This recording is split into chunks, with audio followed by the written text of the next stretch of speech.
أعوذ بالله من الشيطان الرجيم. بسم الله الرحمن الرحيم. قل الحمد لله وسلام على عباده الذين اصطفى الله خير أما يشركون أمن خلق السماوات والأرض وأنزل لكم من السماء ماء فأنبتنا به حدائق ذات بهجة ما كان لكم أن تنبتوا شجرها أإله مع الله بل هم قوم يعدلون. അസ്സലാമു അലൈക്കും വറഹ്മത്തുള്ളാഹി വബറകാതുഹു. ഖുർആൻ പദം 1286 ദിവസത്തിലേക്ക് എല്ലാവരെയും ഹാർദമായി സ്വാഗതം ചെയ്യുന്നു. വിശുദ്ധ ഖുർആനിലെ 27-ാമത്തെ അധ്യായമായ സൂറത്തുൻ നംലിലെ 59, 60 ആയത്തുകളാണ് ഇന്ന് പഠന വിധേയമാക്കുന്നത്. ക്ലാസ് ആരംഭിക്കുന്നതിനായി ആദരണീയനായ ഡോക്ടർ A.I. വിലായത്തുള്ള സാഹിബിനെ ക്ഷണിക്കുന്നു. السلام عليكم ورحمة الله وبركاته. أعوذ بالله من الشيطان الرجيم. بسم الله الرحمن الرحيم. قل الحمد لله وسلام على عباده الذين اصطفى الله خير عما يشركون من خلق السماوات والأرض وأنزل لكم من السماء ماء فأنبتنا به حدائق ذات بهجة ما كان لكم أن تنبتوا شجرها أإله مع الله بل هم قوم يعدلون. صدق الله العلي العظيم. സൂറത്തുൻ നംലിലെ 59, 60 ആയത്തുകളാണ് ഞാൻ നിങ്ങളെ കേൾപ്പിച്ചിട്ടുള്ളത്. ഒരു പുതിയ വിഷയം കൈകാര്യം ചെയ്ത് തുടങ്ങുകയാണ് ഈ ഭാഗത്ത്. ഇന്നലെ വരെ നമ്മൾ ചർച്ച ചെയ്ത സൂറത്തുൻ നംലിന്റെ ഭാഗങ്ങളിൽ ഏറെക്കുറെ കഥാകഥനമായിരുന്നു ഉണ്ടായിരുന്നത്. ചരിത്ര സംഭവങ്ങളെ അടിസ്ഥാനപ്പെടുത്തിക്കൊണ്ടുള്ള ചില വിവരണങ്ങൾ നബി സല്ലല്ലാഹു അലൈഹി വസല്ലം മക്കയിൽ നിർവഹിച്ചുകൊണ്ടിരിക്കുന്ന ദൗത്യത്തിന്റെ പ്രത്യേകമായ സാഹചര്യം പരിഗണിച്ചുകൊണ്ടുള്ള ചരിത്ര പാഠങ്ങൾ പകർന്നു നൽകുന്ന വിധത്തിലുള്ള കഥാകഥനമായിരുന്നു ഇന്നലെ നമ്മൾ വായിച്ച് അവസാനിപ്പിച്ച ആയത്തുകൾ ഉൾപ്പെടെയുള്ള ഭാഗത്ത് അടങ്ങിയിട്ടുണ്ടായിരുന്നത്. അവസാനമായി വിവരിക്കപ്പെട്ടത് ലൂത്ത് അലൈഹിസ്സലാം പ്രബോധന ദൗത്യം നിർവഹിച്ചിരുന്ന ആ സമൂഹം ഏറ്റുവാങ്ങേണ്ടി വന്ന ദൈവിക നടപടി സംബന്ധമായിട്ടുള്ളതാണ്. അതിനെ തുടർന്ന് മുഹമ്മദ് നബി സല്ലല്ലാഹു അലൈഹി വസല്ലമിനെ നേരിട്ട് അഭിസംബോധന ചെയ്തുകൊണ്ട് ചില കാര്യങ്ങൾ പറയുകയാണ് അല്ലാഹു സുബ്ഹാനഹു വ തആല. ഇന്ന് ഞാൻ വായിച്ചു വെച്ചിരിക്കുന്ന 2 ആയത്തുകളിലെ ആദ്യ ആയത്തില് നമുക്ക് ആയത്തുകൾ സൂക്ഷ്മമായിട്ട് വായിച്ച് മനസ്സിലാക്കാം. ഖുലിൽ ഹംദുലില്ലാഹ് വസലാമുൻ അലാ ഇബാദിഹില്ലദീന ഇസ്തഫ. ഈ വിധമാണ് ഈ 89-ാമത്തെ ആയത്ത് തുടങ്ങുന്നത്. ഇസ്ലാമിക ചരിത്രത്തിലെ സാംസ്കാരികമായ പല പ്രവർത്തനങ്ങളുടെയും തുടക്കമായിട്ട് പാരായണം ചെയ്യപ്പെടുന്ന, അതൊരു ശീലവും രീതിയും ശൈലിയും ഒക്കെയായി തന്നെ മാറിയിട്ടുള്ള ചില വാക്കുകളാണ് ഈ ആയത്തിൽ അടങ്ങിയിട്ടുള്ളത്. നബി സല്ലല്ലാഹു അലൈഹി വസല്ലമയോട് അല്ലാഹു നിർദ്ദേശിക്കുകയാണ്, പ്രവാചകരെ താങ്കൾ ഇങ്ങനെ പറയുക, ഖുൽ അൽഹംദുലില്ലാഹ് വസലാമുൻ അലാ ഇബാദിഹി അല്ലദീന ഇസ്തഫ. ഈ വിധത്തില് പറയാൻ വേണ്ടിയാണ് നബി സല്ലല്ലാഹു അലൈഹി വസല്ലമയോട് അള്ളാഹു നിർദ്ദേശിക്കുന്നത്. അൽഹംദുലില്ലാഹ്, അള്ളാഹുവിനാണ് സ്തുതി. വസലാമുൻ അലാ ഇബാദിഹി അല്ലദീന ഇസ്തഫ,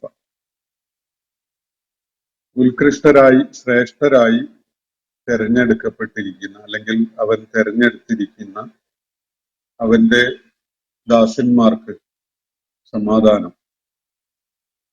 ഇങ്ങനെ പറഞ്ഞുകൊണ്ട് തുടങ്ങാനാണ് നബി സല്ലല്ലാഹു അലൈഹി വസല്ലം ഇവിടെ നിർദ്ദേശിക്കപ്പെടുന്നത്. അൽഹംദുലില്ലാഹ് വസലാമുൻ അലാ ഇബാദിഹി അല്ലദീന ഇസ്തഫ. ഇസ്ലാമിക സംസ്കാരത്തിന്റെ ഭാഗമായി പല സന്ദർഭങ്ങളിലും പല സാഹചര്യങ്ങളിലും നിർവഹിക്കപ്പെടുന്ന പ്രഭാഷണങ്ങളുടെയൊക്കെ തുടക്കം ഈ വാക്യങ്ങളോട് സമാനതയുള്ള വിധത്തിലാണ് എന്നത് കാണാൻ കഴിയും. പഴയകാലത്തൊക്കെ കൃത്യമായും ഈ വാക്യങ്ങൾ തന്നെ ഉച്ചരിച്ചുകൊണ്ട് തുടങ്ങുന്ന ഒരു രീതി വളരെ ഏറെ പ്രചാരത്തിലുണ്ടായിരുന്നു. നമ്മുടെ കാലഘട്ടത്തിൽ കൃത്യമായും അങ്ങനെ കാണുന്നില്ല. ഉള്ള സമൂഹങ്ങളും വിഭാഗങ്ങളും ഒക്കെ ഉണ്ട്. സമാനതകളുള്ള പ്രയോഗങ്ങൾ ഇതിനോട് ചേർത്തുകൊണ്ടൊക്കെയാണ് സംസാരം, പ്രഭാഷണം, പ്രസംഗം ഒക്കെ തുടങ്ങാറുള്ളത്, വാഴ് കാര്യങ്ങളൊക്കെ തുടങ്ങാറുള്ളത്. അള്ളാഹുവിന് സ്തുതികീർത്തനങ്ങൾ അർപ്പിച്ചുകൊണ്ടാണ് ഏത് ഭാഷണവും, ഏത് ഇരുത്തവും, ഏത് കൂടിയിരിക്കലും, ഏത് ഒത്തുചേരലും. അത്തരം സന്ദർഭങ്ങളിലൊക്കെ ആളുകളെ അഭിസംബോധന ചെയ്യുന്നതിന്റെ ഒരു ശൈലി രീതിയൊക്കെ ആയിട്ട് നിലവിൽ വന്നിട്ടുള്ളത് അങ്ങനെയാണ്. ഏറ്റവും ഉത്കൃഷ്ടമായ ഒരു രീതിയാണത്. അത് നബി സല്ലല്ലാഹു അലൈഹി വസല്ലം പിന്തുടർന്നു വന്ന ഒരു ചര്യയുടെ കൂടി ഭാഗമായിട്ട് നമുക്ക് കാണാൻ സാധിക്കും. അൽഹംദുലില്ലാഹ്, അള്ളാഹുവിനാണ് സകല സ്തുതികീർത്തനങ്ങളും. വസലാമുൻ അലാ ഇബാദിഹി അല്ലദീന ഇസ്തഫ, അവൻ തെരഞ്ഞെടുത്ത അവന്റെ ഇബാദുകൾ, അവരുടെ മേൽ ശാന്തി സമാധാനങ്ങൾ ഉണ്ടാവട്ടെ എന്നാണ് തുടർന്ന് പറയുന്നത്. അള്ളാഹുവിന്റെ സ്തുതി അർപ്പിക്കുന്നു. അതിനെ തുടർന്ന് അള്ളാഹുവിന്റെ മാർഗത്തിൽ പല പ്രയത്നങ്ങളും നിർവഹിക്കുന്നതിന് വേണ്ടിയൊക്കെയായി അള്ളാഹു തെരഞ്ഞെടുത്ത അവന്റെ ഇബാദുകളും അവന്റെ ജീവിത സരണിയിൽ ജീവിതം മുന്നോട്ട് കൊണ്ടുപോയി വിജയം കണ്ടെത്തിയ ആളുകളെയാണ് സൂചിപ്പിക്കപ്പെടുന്നത്. അവരിൽ പ്രവാചകന്മാരും സിദ്ദീഖുകളും ശുഹദാകളും ഇസ്ലാമിക മാർഗത്തില് പ്രയത്നങ്ങളിൽ ഏർപ്പെട്ടുകൊണ്ടിരിക്കുന്ന ആളുകളൊക്കെ ഉണ്ട്. അവരെയൊക്കെ പരാമർശിച്ചുകൊണ്ടാണ് ഈ പ്രയോഗം. അൽഹംദുലില്ലാഹ് വസലാമുൻ അലാ ഇബാദിഹി അല്ലദീന ഇസ്തഫ. ഇസ്തഫ എന്ന് പറഞ്ഞാൽ തെരഞ്ഞെടുത്തു എന്നാണ്. അല്ലദീന ഇസ്തഫ, അവൻ തെരഞ്ഞെടുത്തവർ. അവൻ തെരഞ്ഞെടുക്കുക എന്ന് പറഞ്ഞാൽ എന്തിനു വേണ്ടി എന്നുള്ളത്, എന്ത് കാരണത്താൽ എന്നത് ന്യായമായിട്ട് നമുക്ക് ആലോചിക്കാവുന്നതാണ്. അള്ളാഹുവിന്റെ ഭാഗത്ത് നിന്നുള്ള ശാന്തി സമാധാനങ്ങളുടെ ആശംസകൾ അർഹിക്കുന്ന വിധത്തിൽ അതിനുവേണ്ടി തെരഞ്ഞെടുക്കപ്പെട്ട ആളുകളെയാണല്ലോ ഇവിടെ സൂചിപ്പിക്കപ്പെടുന്നത്. അപ്പോ വസലാമുൻ അലാ ഇബാദിഹി അല്ലദീന ഇസ്തഫ, തന്റെ തെരഞ്ഞെടുക്കപ്പെട്ട ദാസന്മാരുടെ മേൽ, അള്ളാഹു തെരഞ്ഞെടുത്ത യോഗ്യരായ ശ്രേഷ്ഠരായ അവന്റെ ഇബാദുകളുടെ മേൽ സമാധാനമുണ്ടാവട്ടെ, അവർക്ക് ദൈവികമായ ശാന്തി സമാധാനങ്ങൾ ലഭിക്കട്ടെ എന്ന വിധത്തിലുള്ള ഒരു പ്രാർത്ഥനയും ആശംസയും ഒക്കെയാണ്. എന്നിട്ട് അതിനെ തുടർന്ന് ഈ പ്രഭാഷണ തുടക്കവാചകങ്ങൾ ഉരുവിട്ടതിന് ശേഷം വളരെ വലിയ കനപ്പെട്ട ഒരു ചോദ്യം ഉന്നയിക്കാൻ വേണ്ടിയാണ് നബി സല്ലല്ലാഹു അലൈഹി വസല്ലമയോട് അള്ളാഹു ഇവിടെ നിർദ്ദേശിക്കുന്നത്. അല്ലാഹു ഖൈറുൻ അമ്മാ യുശ്രികൂൻ എന്നാണ് ചോദ്യം. അല്ലാഹു ഖൈറുൻ, അള്ളാഹുവാണോ ഉത്കൃഷ്ടനായിട്ടുള്ളത് അതല്ല. അള്ളാഹുവിനോടൊപ്പം ഇവര് പങ്കു ചേർക്കുന്ന പങ്കാളികളാണോ ഉത്കൃഷ്ടരായിട്ടുള്ളത്? ആ ഒരു ചോദ്യം അവരുടെ നേരെ ഉന്നയിക്കാനാണ് നബി സല്ലല്ലാഹു അലൈഹി വസല്ലം ഇവിടെ നിർദ്ദേശിക്കപ്പെടുന്നത്. അല്ലാഹു ഖൈറുൻ, ആ അല്ലാഹു എന്നതിന്റെ അല്ലാഹുവാണോ എന്ന ആ പ്രയോഗം, അതിന്റെ 2 അലിഫ് തുടരെ വരുന്ന ഘട്ടങ്ങളിൽ ഉണ്ടാകുന്ന ഭാഷാപരമായ ഒരു മാറ്റമാണ് അത് ദീർഘിപ്പിച്ച് വായിക്കുക എന്നത്. അതുകൊണ്ടാണ് ഇവിടെ അല്ലാഹു എന്ന് പറയുന്നത്. ആ അല്ലാഹു എന്നാണ് അതിന്റെ വ്യാകരണപരമായിട്ടുള്ള ഘടന. അല്ലാഹു ആണോ എന്നാണ് അർത്ഥം. അല്ലാഹു ഖൈറുൻ, അല്ലാഹു ആണോ ഉത്കൃഷ്ടനായിട്ടുള്ളത്? അമ്മാ യുശ്രികൂൻ, അതല്ല അവര് എന്തൊന്നിനെയാണോ പങ്കാളികളാക്കുന്നത് അവരാണോ? നിങ്ങൾ ആലോചിച്ചിട്ട് ഒരു മറുപടി നൽകൂ എന്ന വിധത്തില് ഒരു ചോദ്യം ഇവിടെ ഉന്നയിക്കപ്പെടുകയാണ്. യഥാർത്ഥത്തിൽ ഇങ്ങനെ ഒരു ചോദ്യം മക്കയിലെ കുഫാറുകളോടും മുശ്രിക്കുകളോടും ഒക്കെ ഉന്നയിക്കപ്പെടുമ്പോൾ അവരുടെ മനസ്സിൽ അല്ലെങ്കിൽ പ്രതികരണമായിട്ട് ലഭിക്കാവുന്ന ഒരേ ഒരു ഉത്തരം അള്ളാഹു തന്നെയാണ് എന്നതാണ്. കാരണം ആ സമൂഹം അടിസ്ഥാനപരമായി പ്രപഞ്ച സ്രഷ്ടാവായ അള്ളാഹുവിൽ വിശ്വാസം ഉള്ള ആളുകളാണ്. അള്ളാഹുവിന്റെ ദിവ്യത്വത്തില് മറ്റു പലരെയും പങ്കാളികളാക്കുന്നു എന്നതാണ് അവരകപ്പെട്ടിരുന്ന ഏറ്റവും വലിയ ദുരന്തം എന്നത്. അള്ളാഹുവിന്റെ ഏകത്വത്തെ ഉൾക്കൊള്ളാതെ എല്ലാറ്റിന്റെ മേലും പരമാധികാരമുള്ളവൻ അള്ളാഹുവാണ്, അവന് മാത്രമാണ് എല്ലാറ്റിന്റെ മേലും നിയന്ത്രണമുള്ളത്, അതുപോലെ അദൃശ്യമായ കാര്യങ്ങൾ, മറഞ്ഞു കിടക്കുന്ന കാര്യങ്ങൾ അറിയുന്നവൻ അവൻ മാത്രമാണ് എന്ന കാര്യങ്ങളൊന്നും ഉൾക്കൊള്ളാതെ അള്ളാഹുവിന്റെ അത്തരം കഴിവുകളിൽ മറ്റ് ചിലർക്കും പങ്കാളിത്തമുണ്ട്, അവർക്കും ചിലതൊക്കെ ഇടപെട്ടുകൊണ്ട് ചെയ്യാൻ സാധിക്കും എന്ന ഒരു ധാരണയിലാണ് ഈ ബഹുദൈവത്വ വിശ്വാസത്തിന്റെ വഴികളിലൂടെ സഞ്ചരിക്കുന്ന ആ സമൂഹം നിലക്കൊണ്ടിരുന്നത്. ആ ഒരു നിലപാടിലും ധാരണയിലും ഒക്കെയാണ്. അവരെ സംബന്ധിച്ചിടത്തോളം പരമോത്കൃഷ്ടനായ ദൈവം അള്ളാഹു ആണ് എന്ന കാര്യത്തിൽ സംശയമൊന്നും ഉള്ളതല്ല. അങ്ങനെയുള്ള സംശയങ്ങളൊന്നും അവർക്ക് ഉണ്ടായിരുന്നില്ല. അപ്പോ അള്ളാഹു നബി സല്ലല്ലാഹു അലൈഹി വസല്ലമയോട് ആ സമൂഹത്തോട് ചോദിക്കാൻ വേണ്ടി ഇവിടെ പറയുന്ന കാര്യം ഇതാണ്: അല്ലാഹു ഖൈറുൻ അമ്മാ യുശ്രികൂൻ, അള്ളാഹു ആണോ ഉത്കൃഷ്ടനായിട്ടുള്ളത്, അതല്ല അള്ളാഹുവിനോടൊപ്പം ഇവര് കൊണ്ടു നടക്കുന്ന ശരീക്കുകളാണോ, പങ്കാളികളാണോ, അള്ളാഹുവിന് ഇവര് കൽപ്പിച്ചു നൽകിയിട്ടുള്ള ദിവ്യത്വത്തിൽ പങ്കാളിത്തമുള്ള ആളുകള് അല്ലെങ്കിൽ പ്രതിഭാസങ്ങൾ, അതൊക്കെയാണോ? ഏതാണ് ഉത്തമമായിട്ടുള്ളത്, ഉത്കൃഷ്ടമായിട്ടുള്ളത്? നിങ്ങൾ പറ എന്നാണ് ഈ ചോദ്യം. എന്നിട്ട് ഈ ചോദ്യത്തെ ഒന്നുകൂടി വികസിപ്പിച്ചുകൊണ്ട് അതിന്റെ അർത്ഥതലങ്ങളെ കൂടുതൽ വ്യക്തമാക്കുകയാണ് തുടർന്നുള്ള ആയത്തിൽ. അമ്മൻ ഖലഖസ് സമാവാതി വൽ അർള വഅൻസല ലക്കും മിനസ് സമാഇ മാഅ ഫഅംബത്നാ ബിഹി ഹദായിഖ ദാത ബഹ്ജത്തിൻ. ഇങ്ങനെയാണ് തുടർന്ന് അള്ളാഹു കുറച്ചുകൂടി കാര്യങ്ങളെ വ്യക്തമാക്കുന്ന വിധത്തിൽ ഒരു ചോദ്യം ഉന്നയിക്കുന്നത്. അമ്മൻ ഖലഖ, നിങ്ങൾ പറ, ആരാണ് സൃഷ്ടിക്കുകയുണ്ടായിട്ടുള്ളത്? അസ്സമാവാതി വൽ അർള, ആകാശങ്ങളെയും ഭൂമിയെയും.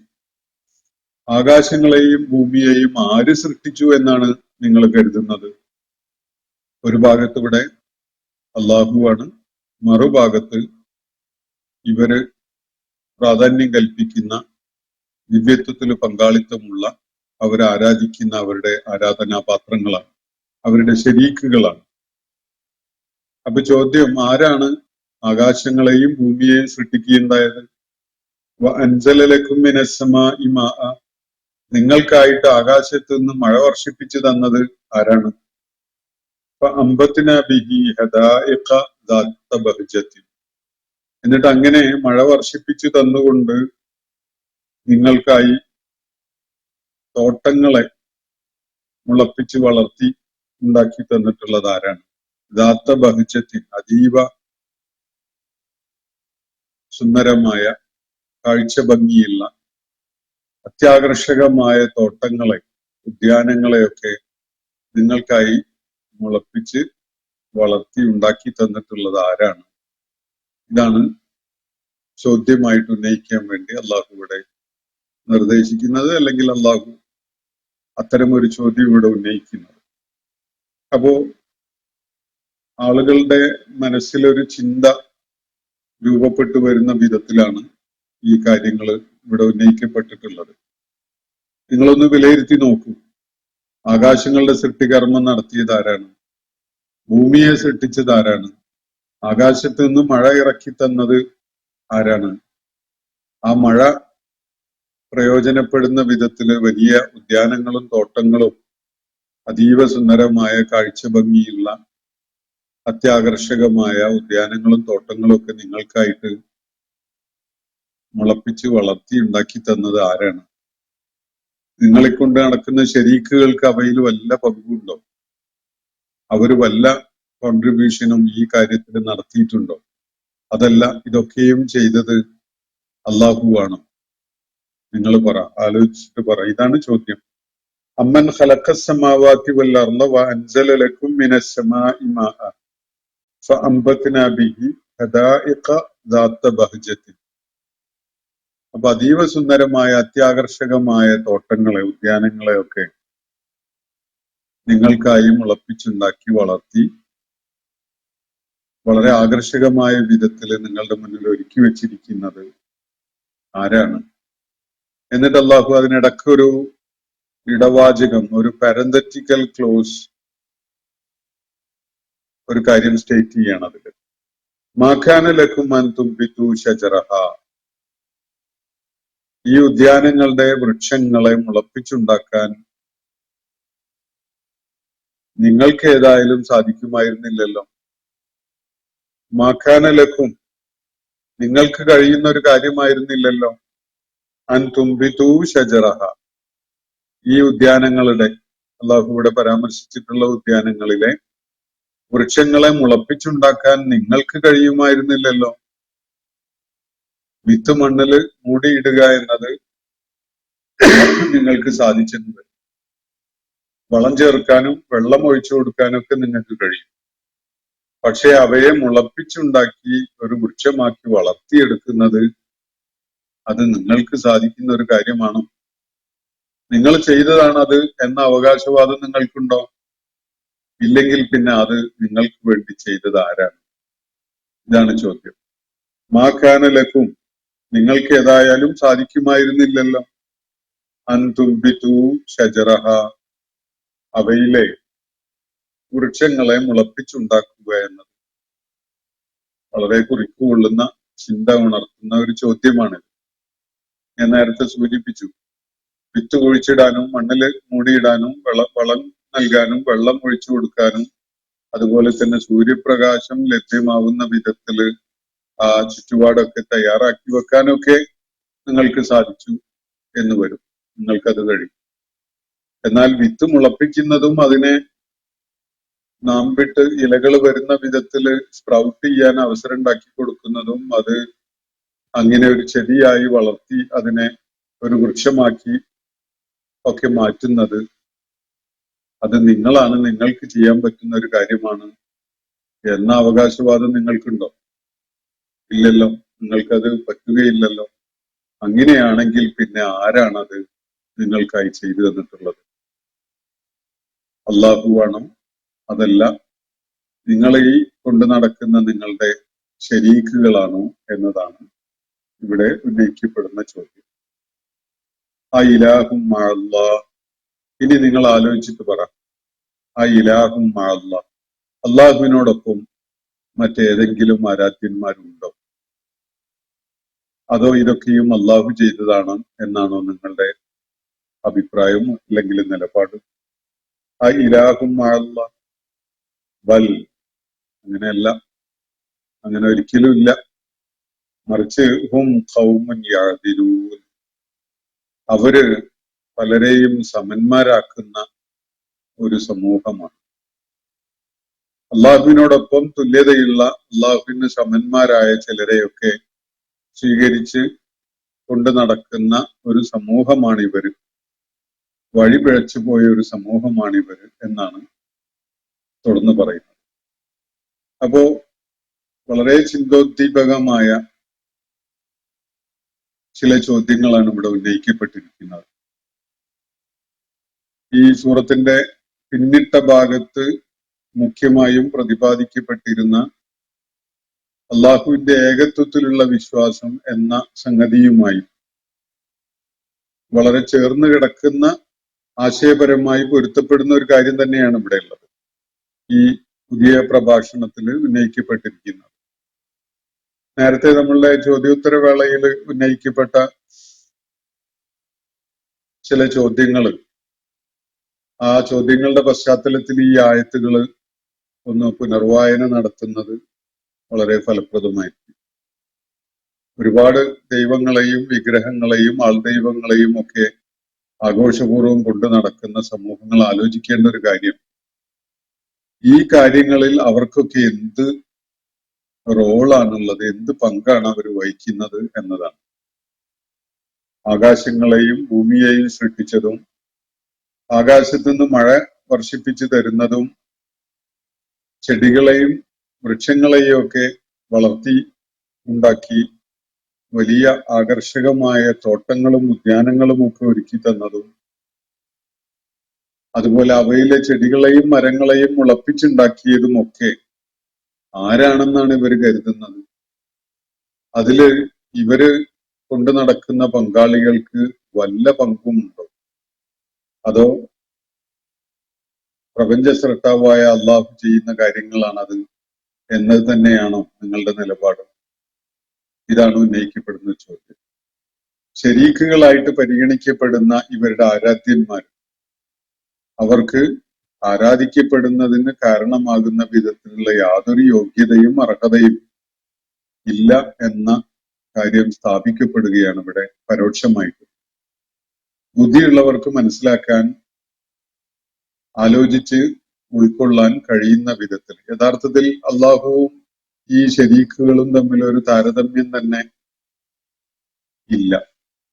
യാതൊരു നിലക്കും പരസ്പരം താരതമ്യം ചെയ്യാനോ തുലനം ചെയ്യാനോ പറ്റുന്നവയല്ല അവയൊന്നും തന്നെ. അള്ളാഹുവിനോട് ചേർത്ത് വെക്കുന്നതിന് യാതൊരു അർത്ഥവുമുള്ള കാര്യമല്ല. പക്ഷെ ഇവിടെ ആളുകളെ ചിന്തയുള്ളവരാക്കുന്നതിന് വേണ്ടി പ്രപഞ്ചത്തിൽ അവർ കാണുന്ന പല അടിസ്ഥാന പ്രവർത്തനങ്ങളും അത് ചൂണ്ടിക്കാണിച്ചുകൊണ്ട് അള്ളാഹു ഒരു ചോദ്യം ഉന്നയിക്കുകയാണ്. ഇതൊക്കെയും ചെയ്യുന്നത് അള്ളാഹുവാണോ, അതല്ല അതിൽ ഇവരുടെ ശരീക്കുകൾക്ക് വല്ല പങ്കുണ്ടോ? ആരാണ് ഇതൊക്കെയും നിർവഹിക്കുന്നത് എന്നാണ് അവർ കരുതുന്നത്? ആകാശഭൂമികളുടെ സൃഷ്ടിപ്പ്, ആകാശത്തുനിന്ന് മഴ ഇറക്കി തന്നത്, ചെടികളെയും വൃക്ഷങ്ങളെയൊക്കെ മുളപ്പിച്ചുണ്ടാക്കിയത്, വലിയ ആകർഷകമായ ഉദ്യാനങ്ങളെ ഒരുക്കി തന്നത്, ഇതൊക്കെ ഈ ശരീക്കുകൾക്ക് വല്ല പങ്കുള്ള വിധത്തിലാണോ ഇവിടെ നടക്കുന്നത്? അതോ പ്രപഞ്ച സൃഷ്ടാവായ അള്ളാഹുവിന്റെ പ്രവർത്തനങ്ങളാണോ ഇത്? എന്താണ് നിങ്ങൾ ഇതിനെ കുറിച്ച് ധരിച്ചു വെച്ചിട്ടുള്ളത്? മക്കയിലെ മുശ്രിക്കുകളെ സംബന്ധിച്ചിടത്തോളം ഇക്കാര്യത്തില് മറിച്ചൊരു അഭിപ്രായമേ ഉണ്ടായിരുന്നില്ല. അവരുടെ നിലപാട് യാതൊരു ദിവ്യത്വത്തിനും അർഹതയില്ലാത്ത, ദിവ്യത്വപരമായ യാതൊരു പ്രത്യേകതയും ഇല്ലാത്ത പലതിനെയും ദിവ്യത്വം ആരോപിച്ചുകൊണ്ട്, ആസ്ക്രൈബ് ചെയ്തുകൊണ്ട് അള്ളാഹുവിലേക്ക്, അള്ളാഹുവിന്റെ അടുക്കൽ നിന്നുള്ള അള്ളാഹുവിന്റെ പ്രീതി നേടുന്നതിനൊക്കെ വേണ്ടി ഈ പങ്കാളികളെ കൂടെ കൂട്ടിക്കൊണ്ട് നടക്കുന്ന ഒരു പരിപാടിയായിരുന്നു അവർ ചെയ്തുകൊണ്ടിരുന്നത്. പക്ഷെ അത് ഈ പ്രാപഞ്ചിക വ്യവസ്ഥയോട് തന്നെ ചെയ്യുന്ന, മനുഷ്യ സൃഷ്ടിപ്പിനോട് തന്നെ ചെയ്യുന്ന, മനുഷ്യ പ്രകൃതത്തോടും സൃഷ്ടാവായ റബ്ബിനോടും തന്നെ ചെയ്യുന്ന ഏറ്റവും വലിയ അക്രമമാണ്. ഇതാണ് ഖുർആൻ മുന്നോട്ട് വെക്കുന്ന സുപ്രധാനമായ ആശയം. അപ്പൊ ഇവിടെ ഉന്നയിക്കപ്പെട്ട അവസാനത്തെ ചോദ്യം, ആ ഇലാഹും അല്ലാഹ്, ഇത്തരം അടിസ്ഥാന കാര്യങ്ങൾ ചെയ്യുന്നതിൽ അള്ളാഹുവിനോടൊപ്പം പങ്കാളികളായിട്ട് മറ്റു വല്ല ഇലാഹുകളും ഉണ്ടോ? ആ ഇലാഹും അല്ലാഹ്, അള്ളാഹുവിനോടൊപ്പം മറ്റ് ആരാധ്യന്മാർ ആരെങ്കിലും ഉണ്ടോ? വൽ അങ്ങനെയല്ല, ഒരിക്കലും തന്നെ ഇല്ല. ഹും ഖൗമുൻ യഅദിലൂൻ, എന്നാൽ ഈ കൂട്ടര് അള്ളാഹുവിനോടൊപ്പം പങ്കാളികളെ, സമന്മാരെ കൽപ്പിച്ചുകൊണ്ട് ദിവ്യത്വത്തില് മറ്റു പലർക്കും പങ്കാളിത്തം അനുവദിച്ച് നൽകുന്നവരാണ് എന്നതാണ് അള്ളാഹുവിടെ വ്യക്തമാക്കുന്ന കാര്യം. ഈ അഅദില് എന്ന് പറഞ്ഞാൽ അഅദില് ആക്കുക, തുല്യമാക്കുക, നീതിയാക്കുക എന്നതാണ്. ഇവിടെ അള്ളാഹു ആണ് ഒരു ഭാഗത്ത്, മറുഭാഗത്ത് ഫാൾസ് ഡെയിറ്റീസും ആണ്. അവരെ രണ്ടു കൂട്ടരെയും ഒരുപോലെ കാണുന്നവരാണ് ഇവര് എന്നാണ് അതിന്റെ സൂചന. ഇവര് വഴിവിട്ട് സഞ്ചരിക്കുന്നവരാണ്, ശരിയായ പാതയിൽ നിലകൊള്ളുന്നവരല്ല എന്ന വിധത്തിലും അതിന് വിവർത്തനം നൽകപ്പെടുന്നത് കാണാൻ കഴിയും. അതിന്റെ അടിസ്ഥാനപരമായ അർത്ഥം അള്ളാഹുവിനോടൊപ്പം മറ്റുള്ളവരെ അവന് തുല്യരായി കാണുന്നവരാണ് എന്നതാണ്.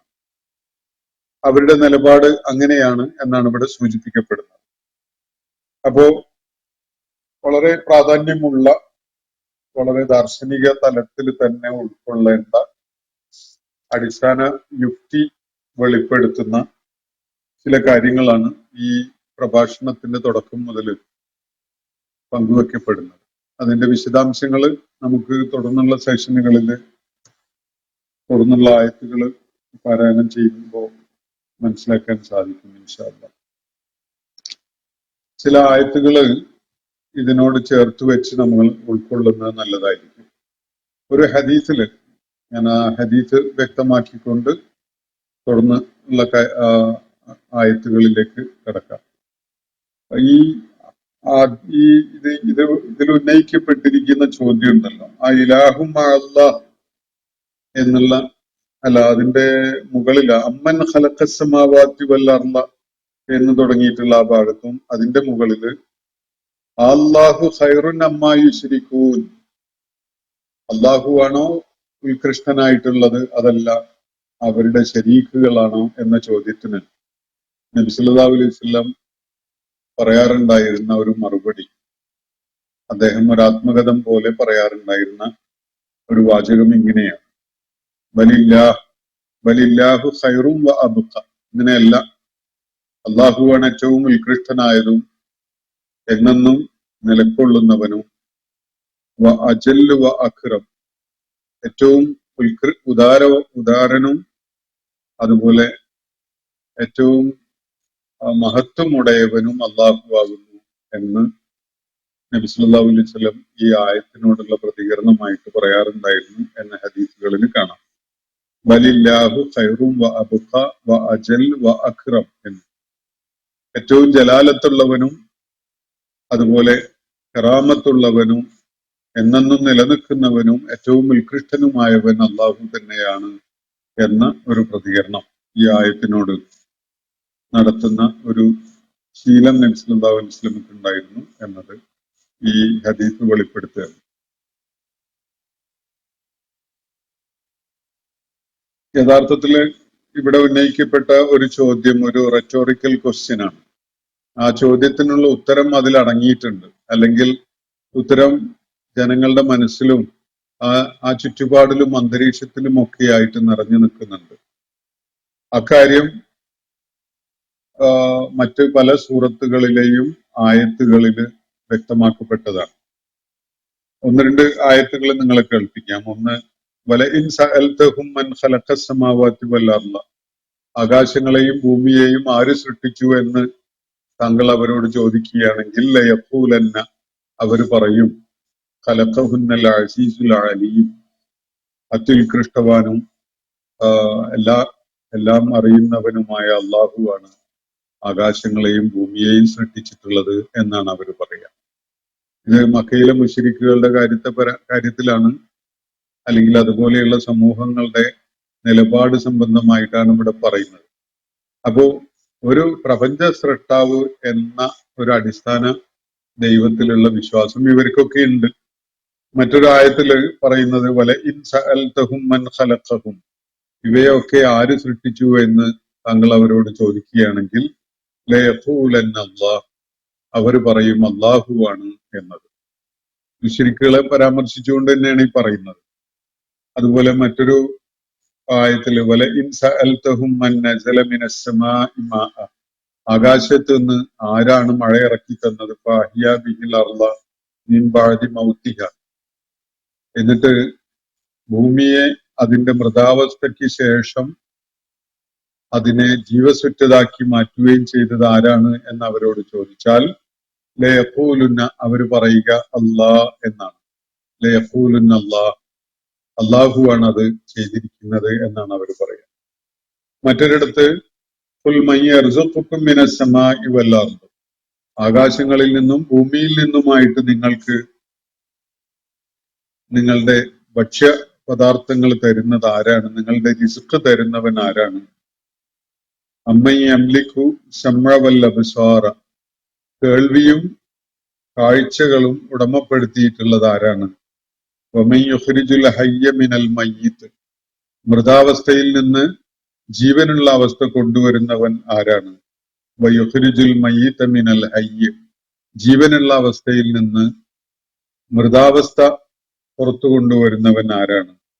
വയുഖ്രിജുൽ മയ്യിത്ത മിനൽ ഹയ്യ് വമൻ യുദബ്ബിറുൽ അംറ, കാര്യങ്ങളെ പൂർണ്ണമായിട്ട് നിയന്ത്രിച്ചു കൊണ്ടിരിക്കുന്നതും ആരാണ് എന്ന ചോദ്യം ഉന്നയിക്കപ്പെട്ടാൽ ഫസയഖൂലൂന അല്ലാഹ്, അവര് പറയും അത് അള്ളാഹുവാണ് ചെയ്യുന്നത് എന്ന്. എന്നിട്ടും അവർ അള്ളാഹുവിൽ പങ്കാളികളെ ചേർക്കുന്നു എന്നതാണ് ഈ ആയത്തുകൾ വരുന്നിടത്തൊക്കെ ചൂണ്ടിക്കാണിക്കപ്പെടുന്ന കാര്യം.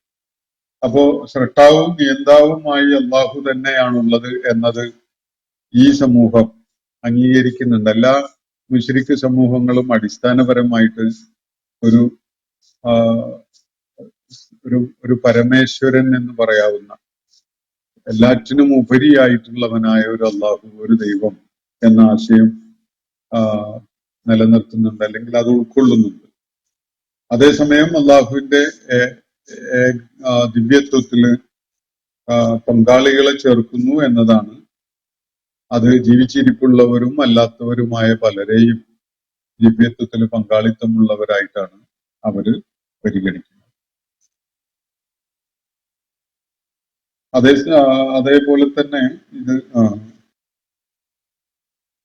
ഇവിടെ ഉന്നയിക്കപ്പെട്ടിരിക്കുന്ന പല ചോദ്യങ്ങളും ഉണ്ടല്ലോ. ഈ ആകാശങ്ങളെ സൃഷ്ടിച്ചു, ഭൂമിയെ സൃഷ്ടിച്ചു, ആകാശത്ത് നിന്ന് മഴ ഇറക്കി, അതുപോലെ തോട്ടങ്ങളെയും ഉദ്യാനങ്ങളെയും ഒരുക്കി തയ്യാറാക്കി എന്നൊക്കെ പറയുന്നത് ലക്ഷക്കണക്കിന് വർഷങ്ങളായിട്ട് ഭൂമുഖത്ത് മനുഷ്യവാസം ഉടലെടുത്ത നാള് മുതൽ ഇന്ന് വരെ നിരന്തരമായി ആവർത്തിച്ച് പ്രവർത്തനക്ഷമമായി നിലനിൽക്കുന്ന ഒരു കാര്യമാണ് ഇവിടെ പരാമർശിക്കപ്പെട്ട സംഗതികളൊക്കെ തന്നെ.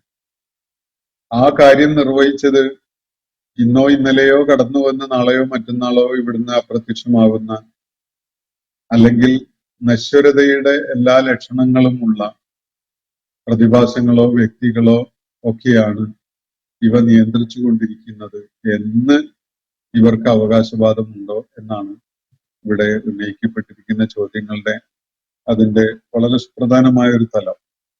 അപ്പോ ഇതൊന്നും ഈ നശ്വരങ്ങളായ അല്ലെങ്കിൽ വളരെ സമയബന്ധിതമായിട്ട് മാത്രം നിലകൊള്ളുന്ന പ്രതിഭാസങ്ങളുടെ ഒരു പ്രവർത്തനമല്ല, മറിച്ച് അതുപോലെ തന്നെ ഇത് ആകസ്മികതയുടെ ഫലമായിട്ട് ഉണ്ടാവുന്ന കാര്യങ്ങളുമല്ല.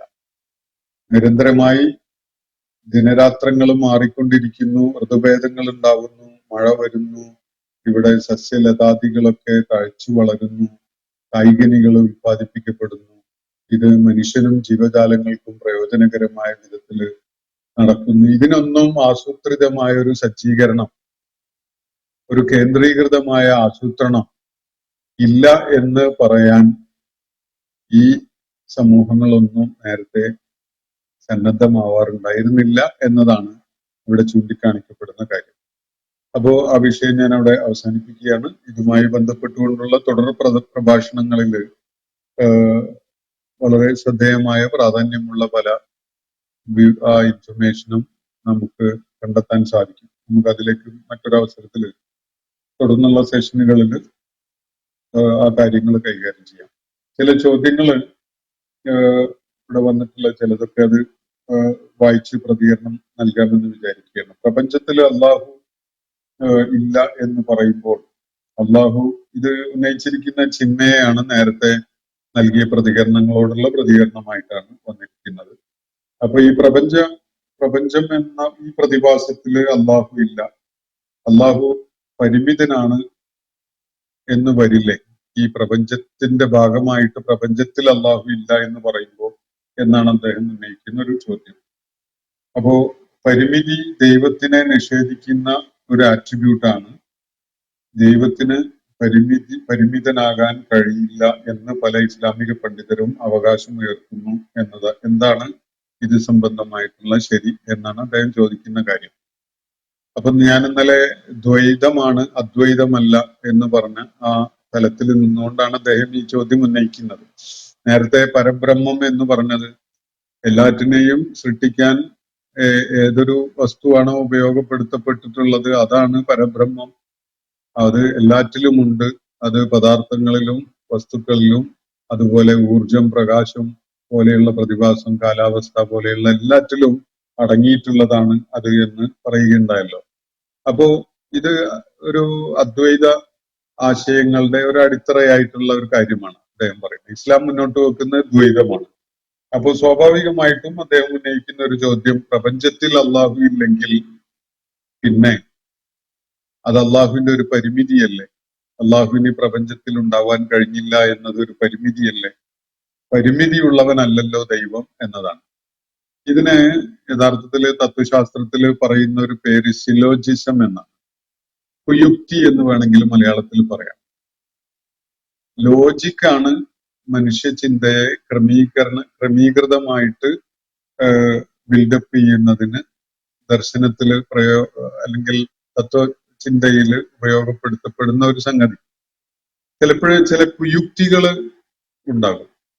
കുയുക്തികളുടെ ഒരു സ്വഭാവം എന്ന് പറയുന്നത് അതിന് വെർബൽ ലെവൽ മാത്രമേ എക്സിസ്റ്റൻസ് ഉള്ളൂ. അതിന് പദതലത്തിൽ മാത്രമേ നിലനിൽക്കുള്ളൂ. അതിന് ആഴം ഉണ്ടാവില്ല. അത് ഡെപ്തിലേക്ക് പോകുമ്പോൾ വളരെ ഫൂളിഷായ ഒരു കാര്യമായിട്ടാണ് മനസ്സിലാക്കാൻ സാധിക്കുക. കുയുക്തികളുടെ ഒക്കെ സ്വഭാവം അതാണ്. പ്രത്യക്ഷത്തില് ഇത് ഭയങ്കര ഉത്തരം മുട്ടിക്കുന്ന ചോദ്യമാണല്ലോ എന്നൊക്കെ തോന്നും.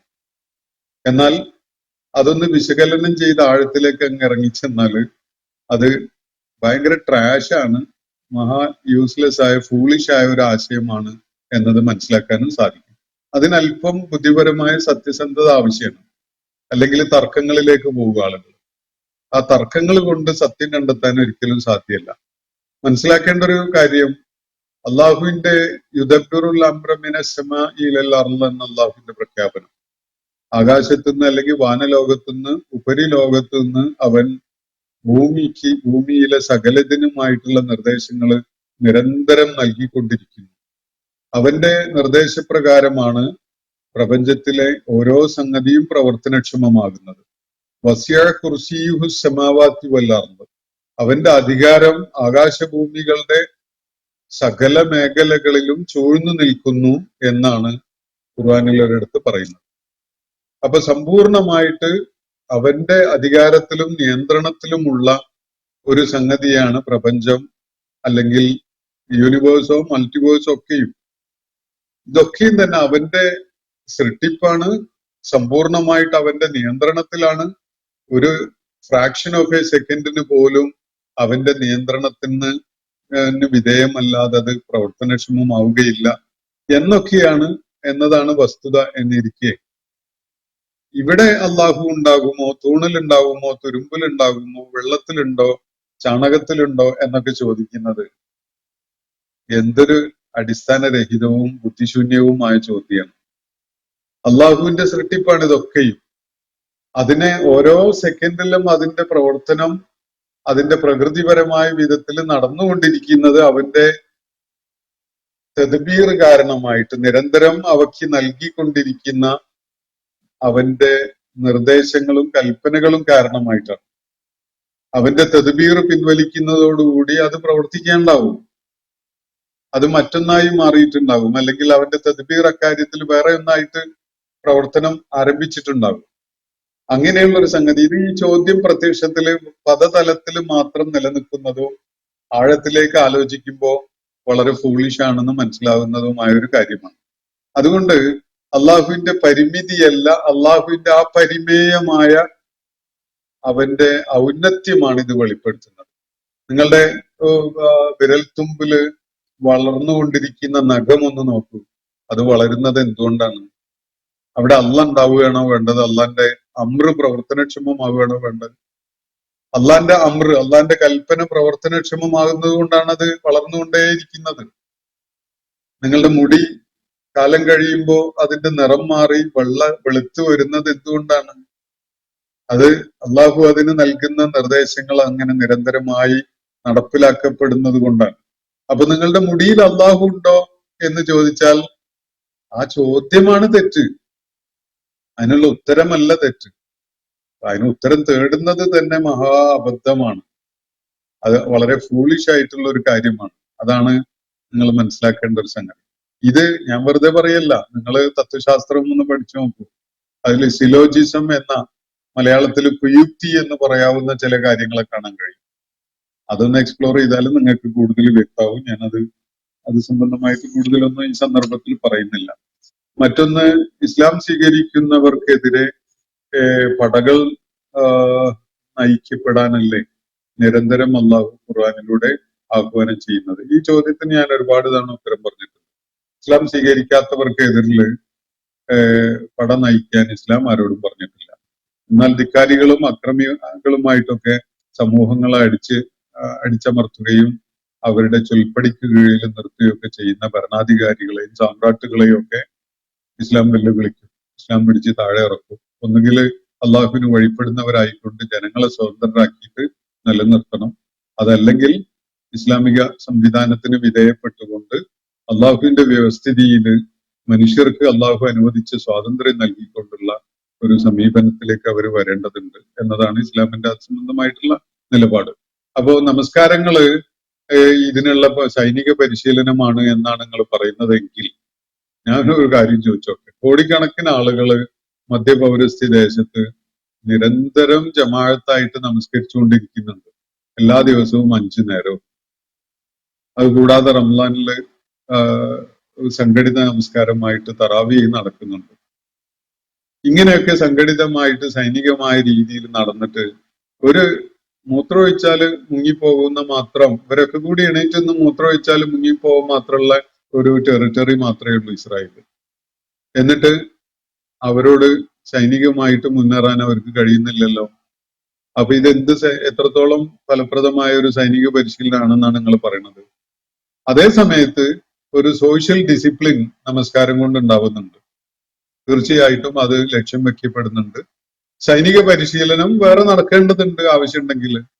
സൈനിക പരിശീലനം ഏത് രാജ്യത്തിനും ഏത് സമൂഹത്തിനും ഒരു സുരക്ഷാ സംവിധാനം ആവശ്യമുള്ളത് കൊണ്ട് അതിന് പ്രത്യേകം പരിശീലനം നൽകിക്കൊണ്ട് ആയുധം ഉപയോഗിക്കുന്നതും ശത്രുക്കളെ പതിയിരുന്ന് നേരിടുന്നതും അതുപോലെ യുദ്ധത്തിന്റെ തന്ത്രങ്ങളും ഒക്കെ തന്നെ പരിശീലിക്കേണ്ടതുണ്ട്. അത് വേറെ വിഷയമാണ്. നമസ്കാരം മനുഷ്യനെ കൂടുതൽ ഡിസിപ്ലിൻഡ് ആക്കി മാറ്റും, അവരെ അച്ചടക്കവും ചിട്ടയുമുള്ള ആളുകളൊക്കെ ആക്കി മാറ്റും എന്ന ബാഹ്യമായ സാമൂഹ്യമായ ഭൗതികമായ ഒരു നേട്ടം അതിനുണ്ട് എന്നത് ശരിയാണ്. അതിനപ്പുറത്തേക്ക് അതില് പ്രത്യേകിച്ച് സൈനിക പരിശീലനം കാര്യമൊന്നുമില്ല. അതൊക്കെ നിങ്ങളുടെ മനോവിലാസമാണ്. അല്ലെങ്കിൽ ഇപ്പൊ അഫ്ഗാനിസ്ഥാനില്, ഇറാഖില് അതുപോലെയുള്ള പ്രദേശങ്ങളിലൊക്കെ പല വൈദേശിക ശക്തികളുടെ ഇടപെടലുകൾ ഉണ്ടായപ്പോ അവർക്ക് ഇത്രയും കാലം ചെയ്ത സൈനിക പരിശീലനം വെച്ചിട്ടാണ് എണീറ്റ് നിന്നാ പോരായിരുന്നു. അതൊക്കെ നിങ്ങളുടെ എന്താണ് ഓവർലി ആയിട്ടുള്ള നിങ്ങളുടെ ഇന്റർപ്രിട്ടേഷൻ മാത്രമാണ് എന്നാണ് ഞാൻ സൂചിപ്പിക്കുന്നത്. ഇതൊക്കെ സൈനിക താല്പര്യങ്ങളിൽ അധിഷ്ഠിതമല്ലേ, രാജാക്കന്മാര് ചെയ്യുന്ന ഒരു കാര്യമല്ലേ എന്നൊക്കെയാണ് ഇയാള് സങ്കല്പിച്ചുണ്ടാക്കുന്നത്. ഞാനതിന് ഓൾറെഡി ഉത്തരം പറഞ്ഞു കഴിഞ്ഞിട്ടുണ്ട്. ഒരു ചോദ്യം കൂടി ഇവിടെ വന്നതുണ്ട്. ഇൻഷാ അല്ലാഹ് അത് നമുക്ക് അടുത്ത ദിവസം പരിഗണിക്കാം. അള്ളാഹു നമ്മെ എല്ലാവരെയും അനുഗ്രഹിക്കുമാറാവട്ടെ.